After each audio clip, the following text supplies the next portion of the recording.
The Nerdy History of Plumbing, Episode 45. If you were born before the mid-1970s, you remember this situation. You're taking a shower, and someone in the home goes to use cold water.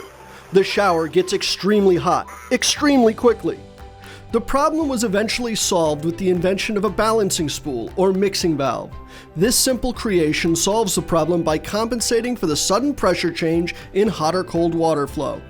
Subscribe to learn more about plumbing's history, or if you have questions about your home's plumbing and need an expert, call the Plumbing Nerds.